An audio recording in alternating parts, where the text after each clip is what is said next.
দ্বিতীয় খণ্ড, নবম পরিচ্ছেদ।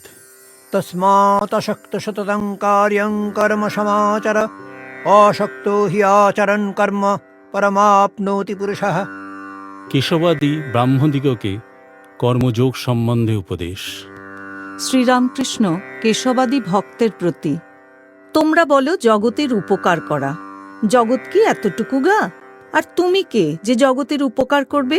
তাঁকে সাধনের দ্বারা সাক্ষাৎকার করো, তাঁকে লাভ করো। তিনি শক্তি দিলে তবে সকলের হিত করতে পারো, নচেত নয়। একজন ভক্ত বলিলেন, যতদিন না লাভ হয় ততদিন সব কর্ম ত্যাগ করব। শ্রীরামকৃষ্ণ, না, কর্মত্যাগ করবে কেন? ঈশ্বরের চিন্তা, তার নাম গুণগান, নিত্যকর্ম এসব করতে হবে। ব্রাহ্মভক্ত, সংসারের কর্ম, বিষয়কর্ম? শ্রীরামকৃষ্ণ, হ্যাঁ, তাও করবে, সংসার যাত্রার জন্য যেটুকু দরকার। কিন্তু কেঁদে নির্জনে তার কাছে প্রার্থনা করতে হবে, যাতে ওই কর্মগুলি নিষ্কামভাবে করা যায়। আর বলবে, হে ঈশ্বর, আমার বিষয়কর্ম কমিয়ে দাও, কেননা ঠাকুর দেখছি যে বেশি কর্ম জুটলে তোমায় ভুলে যাই। মনে করছি নিষ্কাম কর্ম করছি, কিন্তু সকাম হয়ে পড়ে। হয়তো দান সদাব্রত বেশি করতে গিয়ে লোকমান্য হয়ে পড়ে। শম্ভু মল্লিক হাসপাতাল, ডাক্তারখানা, স্কুল, রাস্তা, পুষ্করিণীর কথা বলেছিল। আমি বললাম, সম্মুখে যেটা পড়ল, না করলে নয়, সেইটাই নিষ্কাম হয়ে করতে হয়। ইচ্ছা করে বেশি কাজ জড়ানো ভালো নয়, ঈশ্বরকে ভুলে যেতে হয়। কালীঘাটে দানই করতে লাগলো, কালী দর্শন আর হলো না।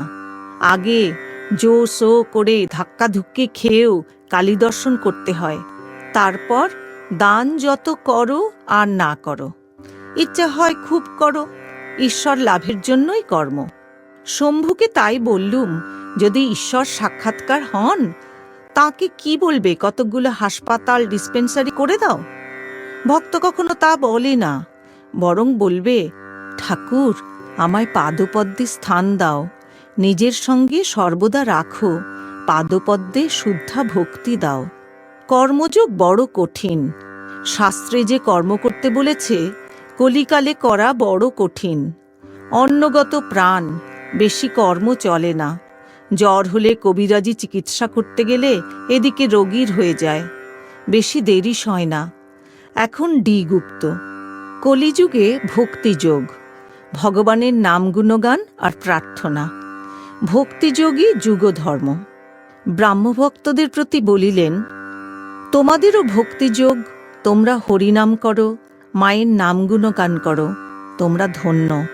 তোমাদের ভাবটি বেশ, বেদান্তবাদীদের মতো তোমরা জগৎকে স্বপ্নবৎ বলো না। অরূপ ব্রহ্মজ্ঞানী তোমরা নও, তোমরা ভক্ত। তোমরা ঈশ্বরকে ব্যক্তি বলো, এও বেশ, তোমরা ভক্ত। ব্যাকুল হয়ে ডাকলে তাঁকে অবশ্য পাবে।